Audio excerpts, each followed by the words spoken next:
नमस्ते और आज के इस खास एक्सप्लेनर में आपका स्वागत है। आज हम सिर्फ एक हीरे की बात नहीं कर रहे हैं, बल्कि सत्ता, खून खराबे और साम्राज्यों के बनने बिगड़ने की एक पूरी टाइमलाइन ट्रेस करने वाले हैं। हम बात कर रहे हैं मशहूर कोहिनूर की। पिछले 700 सालों में अलग अलग राजवंशों के बीच ये कैसे घूमता रहा और कैसे इसका सफर भारत से लेकर ब्रिटिश क्राउन तक पहुंचा, आज हम इसी इतिहास को डिकोड करेंगे। तो आज का हमारा रोड मैप कुछ ऐसा रहेगा। हम प्राचीन भारत में इसकी उत्पत्ति से शुरू करेंगे, फिर मुगलों का शानदार दौर, फारसी और अफगान आक्रमण, सिख साम्राज्य का युग, अंग्रेजों द्वारा इसका कब्जा और आखिर में आज के समय में इसे लेकर जो विवाद है उन पर नजर डालेंगे। चलिए शुरू करते हैं। अब आगे बढ़ने से पहले जरा इस बात पर गौर कीजिए। वफा बेगम ने एक बार कहा था कि अगर 4 ताकतवर पहलवान चारों दिशाओं में और एक ऊपर की ओर पत्थर फेंकें और उस पूरी जगह को सोने से भर दिया जाए तो भी वो कोहिनूर की कीमत के बराबर नहीं होगा। मतलब आप सोच सकते हैं, इसकी कीमत ही अकल्पनीय थी और शायद इसीलिए इसके पीछे इतना भयानक खून खराबा हुआ। भाग 1, प्राचीन भारत में उत्पत्ति यानी सत्ता का पहला हस्तांतरण। इस हीरे की कहानी असल में गोलकुंडा के पास कोलूर खदानों की गहराइयों से शुरू होती है। और मजे की बात बताऊं, तब इसे इसका ये प्रसिद्ध कोहिनूर नाम मिला भी नहीं था। आप इस टाइमलाइन को देखिए, ये बड़ा दिलचस्प है कि कैसे ये पत्थर प्रारंभिक मध्ययुगीन काल में युद्ध जीतने का सबसे बड़ा इनाम बन गया था। 13वीं सदी में काकतीय वंश, फिर 14वीं सदी में खिलजी और तुगलक, तोमर राजा और फिर 1526 में इब्राहिम लोधी। जैसे ही एक राजवंश गिरता ये तुरंत नए हाथों में चला जाता था। एक तरह से ये सत्ता का अल्टीमेट बैटन बन चुका था। और आपको पता है शुरुआत में इसका वजन कितना था? पूरे 793 कैरेट। जी हाँ, जब इसे खोजा गया और काकतीय डेंसिटी ने इसे कुलदेवी भद्रकाली की आंख में स्थापित किया, तब ये दुनिया का सबसे बड़ा हीरा था। बिल्कुल अकल्पनीय आकार। भाग 2, मुगलों का गौरव और मयूर सिंहासन। 1526 में पानीपत की पहली लड़ाई के बाद कहानी में एक बड़ा ट्विस्ट आता है और एंट्री होती है महान मुगल साम्राज्य की।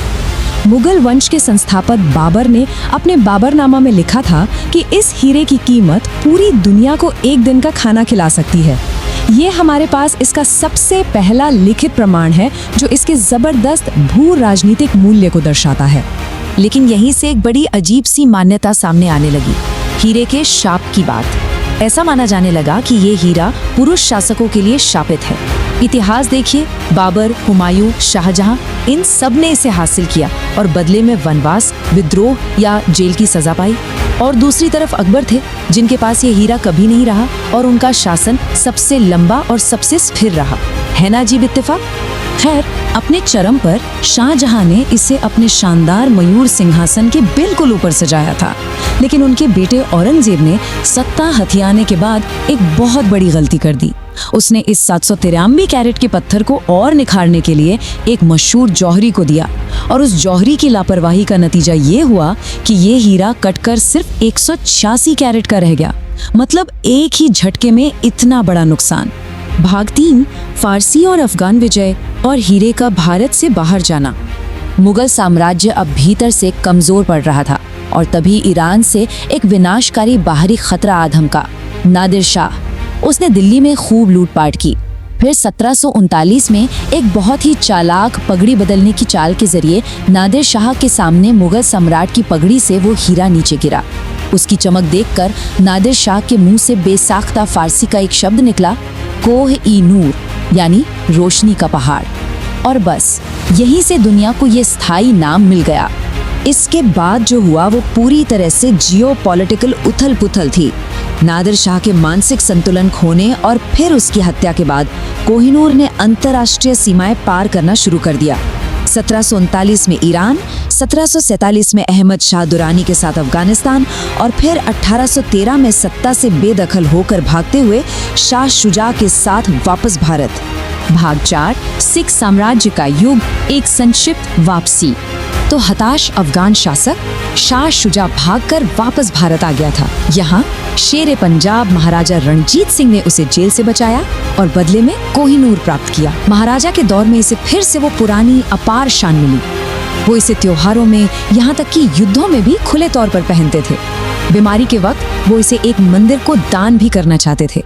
लेकिन वही पुराना शाप फिर से जागा। 1839 में उनकी मृत्यु के बाद सिख साम्राज्य खूनी उत्तराधिकार युद्धों में फंस गया और उनके वारिसों की जहर देकर हत्या कर दी गई। भाग 5, अंग्रेजों द्वारा कब्जा, अंतिम हस्तांतरण। अब सिख साम्राज्य टूट चुका था और गद्दी पर था सिर्फ 5 साल का एक बच्चा, Dalip Singh. British East India Company ने इस मौके का पूरा फायदा उठाया। यहाँ एक बात समझनी बहुत जरूरी है, अंग्रेजों ने इस हीरे को खरीदा नहीं था और न ही सीधे युद्ध में छीना था। 1849 की लाहौर संधि के तहत, जो कि कानूनी रूप से बाध्यकारी लेकिन जबरन थोपी गई थी, पंजाब का विलय कर लिया गया। 5 साल के महाराजा को पेंशन पर रखा गया, उनकी मां को निर्वासित कर दिया गया और कोहिनूर औपचारिक रूप से ब्रिटिश क्राउन को सरेंडर कर दिया गया। इसके बाद इसे पूरी सीक्रेसी के साथ लंदन ले जाया गया। पर पता है क्या, वहाँ की पब्लिक इसे देखकर शुरुआत में इम्प्रेस ही नहीं हुई। उन्हें लगा कि इसमें वो चमक नहीं है। लोगों के इस रिएक्शन के कारण महारानी विक्टोरिया ने इसे फिर से तराशने का आदेश दिया, जिसके बाद ये आज के इस 105.6 कैरेट के चमचमाते यूरोपीय आकार में आ गया। भाग 6, आधुनिक दावे और विवाद। आज कोहिनूर टावर ऑफ लंदन में कड़ी सुरक्षा के बीच रखा है, लेकिन यहाँ सबसे बड़ा सवाल आता है, आज ये असल में किसका है? 1947 में भारत की आज़ादी के बाद से ही ये एक अकेला सवाल 4 अलग-अलग देशों के बीच कूटनीतिक बहस का मुद्दा बना हुआ है। अगर हम निष्पक्ष होकर इन ऐतिहासिक दावों को देखें तो समझ आता है कि क्यों हर देश इस पर अपना हक जताता है। भारत कहता है कि ये कोलूर खादानों से निकला था, इसलिए उनका है। पाकिस्तान का तर्क है कि संधि लाहौर में हुई थी, जो अब उनके पास है। अफगानिस्तान दुर्रानी साम्राज्य के स्वामित्व का हवाला देता है और ईरान नादिर शाह की विजय का। सबका अपना अपना कनेक्शन है। दिलचस्प बात यह है कि 2016 में भारत के सुप्रीम कोर्ट में एक बड़ा मोड़ आया। भारत सरकार के एक आधिकारिक प्रतिनिधि सॉलिसिटर जनरल ने खुद कोर्ट में तर्क दिया कि हीरा चुराया नहीं गया था, बल्कि लाहौर की संधि के तहत एक औपचारिक समझौते में अंग्रेजों को दिया गया था। इसके बाद कोर्ट ने इसे चोरी कहने वाली याचिकाओं को खारिज कर दिया था। और दूसरी तरफ ब्रिटिश सरकार का रुख एकदम साफ और कड़ा है। उनका कहना है कि उन्होंने इसे कानूनी रूप से हासिल किया था। उनके मुताबिक इस पत्थर का इतिहास इतना जटिल है कि इसे वापस करना पॉसिबल ही नहीं है और उन्होंने इसे 150 से अधिक सालों से अपनी शाही विरासत का एक अटूट और नॉन नेगोशिएबल हिस्सा घोषित किया हुआ है। तो इस पूरी चर्चा के अंत में हमारे पास सोचने के लिए क्या बचता है?